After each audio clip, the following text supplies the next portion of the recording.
The Barmecide's Feast. Shakabak, a poor man, is hungry. He goes to the Barmecide, who was known for his kindness and generosity, to ask for alms. What happens when he goes to the Barmecide? Read the story to find out.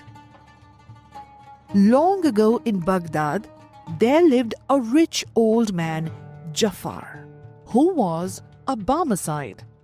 He lived a luxurious life in a beautiful palace. A poor man called Shakabak also lived in Baghdad. He wore rags and he foraged for food from the scraps, which other people threw away. But he had a light heart and was as happy as a king. One day, Shakabak has not been able to find any food for 2 days. So he decides to go and ask the Barmecide for help. On reaching the gates of the Barmecide, Shakabak tells Ali, who is standing there, that he was poor and hungry. He says that he has come looking for alms for something to eat. Ali asks Shakabak to wait while he informs his master, who is kind. Inside the palace, the Barmecide is sitting in a luxurious room and pondering over something. Salim enters and tells him that there is someone who has come for alms. As the Barmecide is bored, he decides to call the poor man inside to be entertained by him. He asks his informer to bring the man in. The Barmecide, meanwhile, tells his servant Salim that he is inviting a beggar to dine. A special feast is planned for the poor man. All imagination and nothing to eat or drink.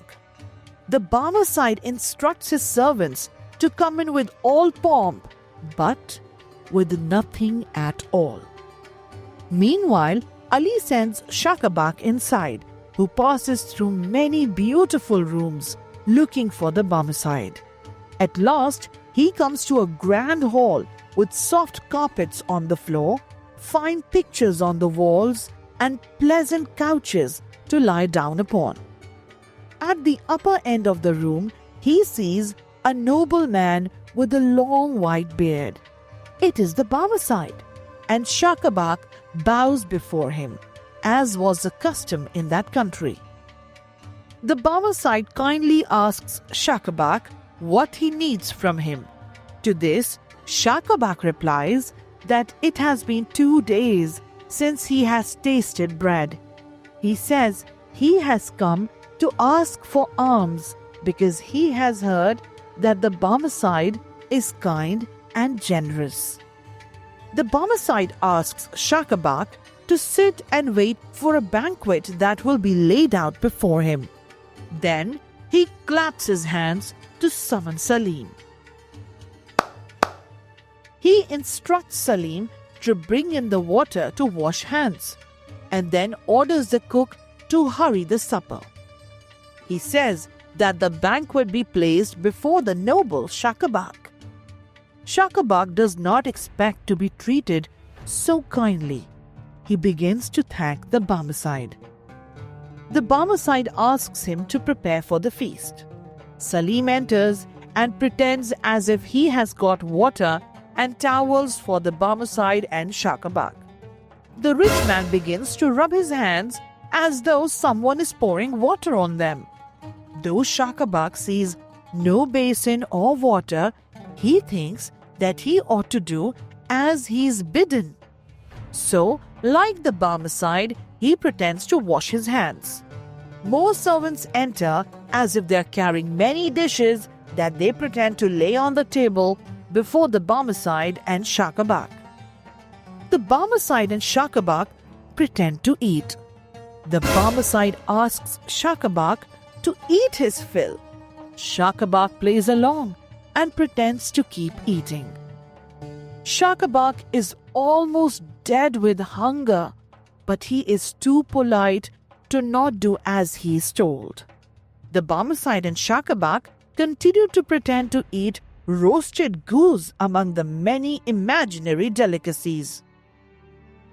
After the meal comes in the dessert of oranges, peaches, pomegranates, and sweetmeats. Even now, Shakabak continues to pretend to eat and acts as though he is full. Shakabak then requests to take leave of the Barmecide. He thanks the rich man for the grand feast. As Shakabak begins to leave, the Barmecide tells him that he has not met a person like Shakabak in many years. He now summons to Salim to lay out the actual feast. Soon they sat down to a table loaded with the very dishes of which they had pretended to eat. Shakabak had never had so good a meal in all his life. When they had finished and the table had been cleared away, the Barmecide says that he finds Shakabak to be a man of good understanding. His wits are quick and are always ready to make the best of everything. The rich man invites Shakabak to live and manage his house. And so, Shakabak lived with the Barmecide for many years and never again knew what it was to be hungry.